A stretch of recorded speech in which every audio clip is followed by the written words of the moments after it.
মহান বিজয় দিবস উপলক্ষে ১৬ ডিসেম্বর পর্তুগালে অনুষ্ঠিত হবে আনন্দ উৎসব ও মেলা। শনিবার দেশটির বাংলাদেশে অধ্যুষিত অঞ্চল লিসবনের মার্তিম মুনিজ পার্কে শুরু হবে আয়োজন। তবে বিজয় দিবসের মূল অনুষ্ঠান হবে দেশটিতে অবস্থিত বাংলাদেশ দূতাবাসের প্রাঙ্গণে। এরই মধ্যে সব প্রস্তুতি সেরেছে দূতাবাস কর্তৃপক্ষ। আয়োজনের মধ্যে থাকছে আলোচনা সভা, শিশু কিশোরদের খেলাধুলা ও বিভিন্ন ধরনের প্রতিযোগিতা। আরও রয়েছে জমকালো সাংস্কৃতিক আয়োজন। এছাড়া অন্য বন্দরনগরী পোর্তোতে বাংলাদেশ কমিউনিটি অব পোর্তের উদ্যোগে ১৭ ডিসেম্বর বিজয় মেলা অনুষ্ঠিত হবে।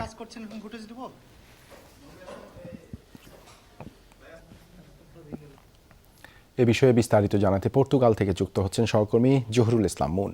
মুন, মহান বিজয় দিবসে পর্তুগালে আয়োজনের বিস্তারিত জানাবেন। দেবাশিস, আপনাকে ধন্যবাদ।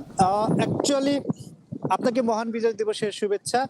আমরা আজকে গিয়েছিলাম, আমি লিসবনে বাংলাদেশের দূতাবাসে, সেখানে গিয়ে দেখতে পেরেছি তাদের প্রস্তুতিটা।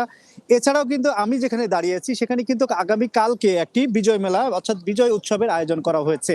এখানে থাকছে অনেকগুলো স্টল, এছাড়াও থাকবে হচ্ছে এখানে বই থাকবে, এছাড়াও পিঠা থাকবে, এছাড়াও থাকবে বিভিন্ন ধরনের সাংস্কৃতিক প্রতিযোগিতা, বাচ্চাদের জন্যও রয়েছে বিভিন্ন ধরনের খেলার আয়োজন। তো সব মিলিয়ে বলা যায় যে আগামী কালকে দুইটি জায়গায় পর্তুগালে অনুষ্ঠিত হতে যাচ্ছে বিজয় উৎসব, একটি এম্বাসিতে এবং একটি হচ্ছে এই পার্কে, অর্থাৎ আমি যেখানে দাঁড়িয়ে আছি বাংলাদেশের অধ্যুষিত মার্তিম মুনিজ পার্কে। তো এছাড়াও কিন্তু আগামী পরশু দিন অর্থাৎ ১৭ তারিখেও কিন্তু আরেকটি অনুষ্ঠান হতে যাচ্ছে পোর্তোতে, যেটি আয়োজন করছে পোর্তো কমিউনিটি। তারাও কিন্তু বিজয় উৎসবের আয়োজন করছে। এই মুহূর্তে আমি কথা বলবো এখানকার যিনি দায়িত্বে আছেন এবং এই কালচারাল ইউথ মুসলিম কালচারাল অ্যাসোসিয়েশনের যে দায়িত্বে আছেন তার পৃষ্ঠপোষক, তার সাথে আমি একটু কথা বলে জেনে নিব আসলে তারা কি কি এখানে করছেন।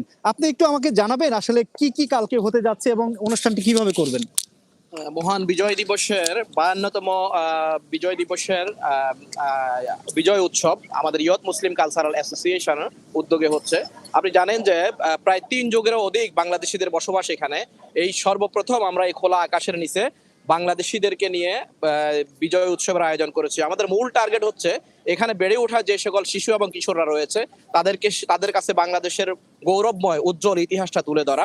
আমরা আমাদের শিশু কিশোর এবং এখানে যারা পড়ালেখা করে ওই সকল ছাত্রদেরকে দিয়ে ইতোমধ্যে প্রামাণ্য চিত্র আমরা আয়োজন করেছি। প্রায় ৫টা স্টল থাকবে শুধুমাত্র বাংলাদেশকে নিয়ে, বাংলাদেশের ইতিহাস ঐতিহ্য তুলে ধরবে সেই স্টলের মাধ্যমে।